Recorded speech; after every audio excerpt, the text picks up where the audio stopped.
before we get started, Jason, please interrupt me if I'm saying something that doesn't apply to you. We're not really overreacting. It's preseason game 3. Nobody's tripping. But if we're going to get excited about the preseason, which we have, and the good things, and I will tell you this, I don't like the fact that the Kings were down, and in some cases by double digits, to the Phoenix Suns Summer League team when we're playing Fox and Sabonis and Herter and what am I missing? And Barnes. Mm-hmm. Well, that's just, and if I'm Mike Brown after the game, this is one of those times where maybe it's the first time they really see a little bit of his other side, where he goes, guys, this is not, I don't want you going out winning by 50, but dude, we're not going to play down to our competition this year. That's not going to happen. If we're 20 points better than the team, I want to beat them by 20 points. I don't want to lose by, I'm so tired as a fan of them losing by 2 to the Warriors and 3 to the Bucks and 5 to the Sixers. And then they lose by 15 to, insert crap team. Right. I mean, we're going to get reminded of this throughout the year, but it's also based on the Kings' track record. I mean, the reality is, yes, 100% this was, I don't even know how many of the players that played yesterday will even literally make the Suns team. Some will. But they still are NBA players. They still are caliber guys that are getting an opportunity. They're trying to prove themselves. That's about where I'll defend the Suns in this, and even the Kings. But they've just been so guilty of this in the past. And I think the reality is it happens a lot. You take a team that's supposed to be great, the Celtics, the Clippers, the Warriors, the Suns team, the Bucks, whoever it might be. You could argue every night, like, you're playing down to the competition when they lose. Sure. Because they're better than most every teams. So it does happen. But I then look inside the game. Like, I didn't look at it like, okay, the Kings took them lightly per se. I just wondered why they couldn't execute. Right. You miss shots. I don't care about that. Like, okay, you could be playing the best defensive team in the league and shoot 65% on a night. Just shots go. I saw just terrible decisions, bad passes being made. Yep.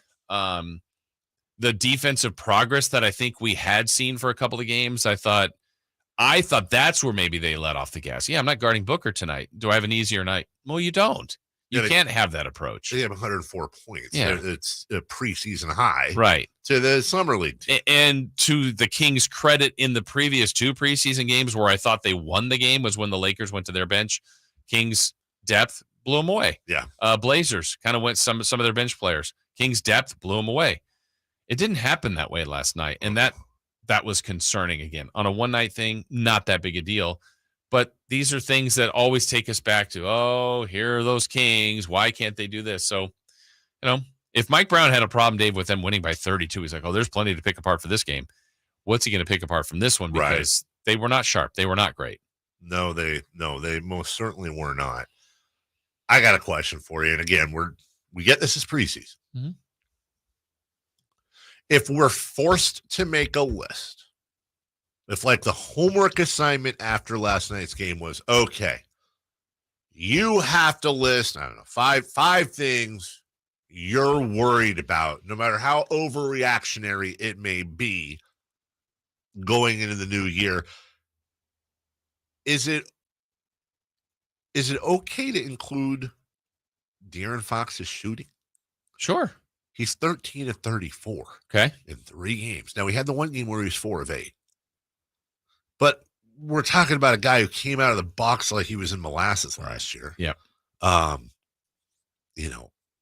We all want him to start well, but part of me especially wants him to start well because I know if he doesn't, if he wasn't getting married and, vacationing, you're going to hear that crap. Yeah.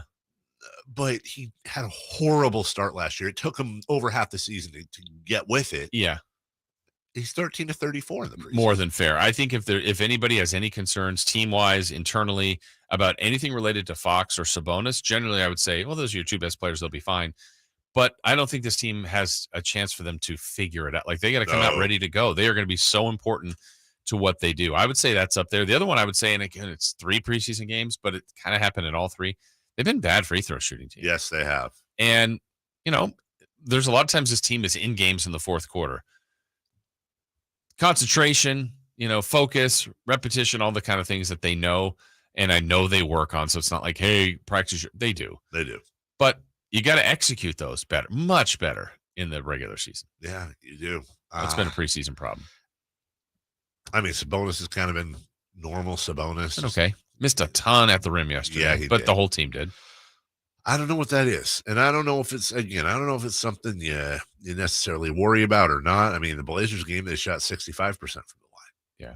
And no, it's not good. And let me check the Lakers. I don't think it was good there. I want to say it was 62, 60 something. Let's see. You say 62%, and survey says 63.2. That was way off. So 63.2. What did I say? Like 65%? Yeah. And then last night was 65 as well. Okay. That'll be the worst in the league if they do that. This isn't a guaranteed type of prediction, but I feel pretty comfortable here. If you told me they were going to shoot below 70% as a team from the free throw line this year, they will not make the play. Yeah. They will lose games they will lose a lot of games because of that. So it could be a weapon. Like, I mean, this is years back, but when Kevin Martin would get, I mean, he had games where he'd get like 30 points and make 5 shots because he was 14 of 14 from the line. Yes. Your best players are going to be Sabonis and Fox, and they get to the line. They got to be close to 80%.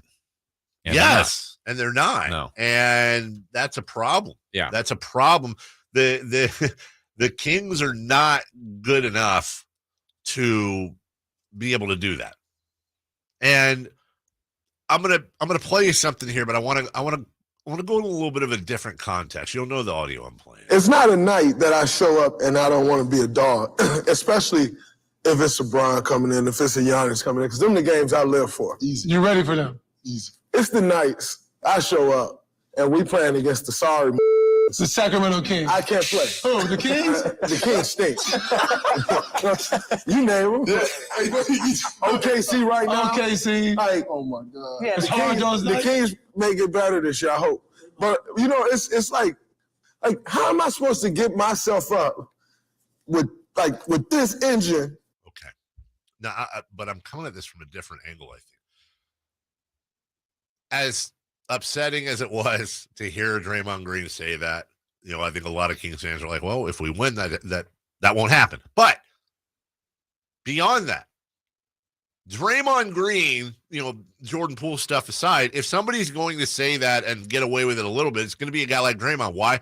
Multiple championships, multiple, all-time winning a season, blah, blah. Draymond Green has been there. So if he takes a foot off the gas a little bit for the low-level teams, brothers and sisters, I point you to the 2000-era Lakers with Kobe and Shaq and 50 other examples of perennial-style contending teams that every year you'd have an article, is this the year of the Lakers? And then, next thing you know, they win the championship. The teams do this, players do this. My point is, I think the Kings do this a little bit, where they don't get their engines going necessarily. Oh, it's preseason. It's a bad team. We're going to play to their level. Oh, it's a good team. We're going to play up to their level. And what's the old saying from Bull Durham? If you have moldy shower shoes, if you're winning 20 in the show, you're colorful. If you have moldy shower shoes in the minor leagues, you're a slob. Well, if you're a crap team and you can't get your engine going for games like this, and I get it's preseason, and you're playing down to your opponents, which we've seen them do every year, then Jason, you that's a bigger problem. Yeah. So figure it out. Right. And if I'm Mike Brown, I'm up their rear ends last night in the post game saying, guys, I get it. I'm not asking you to kill yourselves out there, but you almost lost to the Phoenix Suns Summer League team. So whether it's the veterans that maybe aren't taking this as serious enough, or even worse, it's the bench and the fringe players that are trying to earn a job. I get that the Suns are trying to earn a job too, but my goodness gracious, they should have won that game. You beat Dame Lillard. You beat Anthony Davis and LeBron James, at least half of them. You should be able to beat Fred Donaldson. Yeah, right. Ville. Well, and I know coming up in our next segment, we had G-Man talk to Quinn Cook in the postgame. Yeah. It's really good audio that I almost hope the entire team hears, because it's a different perspective. Like De'Aaron Fox, he's starting point guard. Sure. His Sabonis isn't going anywhere. No. Keegan Murray, they'll find his minutes. It's someone else that's like fighting for their basketball life, and that's almost like the way you want a team to play every night. I know that's difficult to do, Right. but perspective is wonderful. Perspective is wonderful.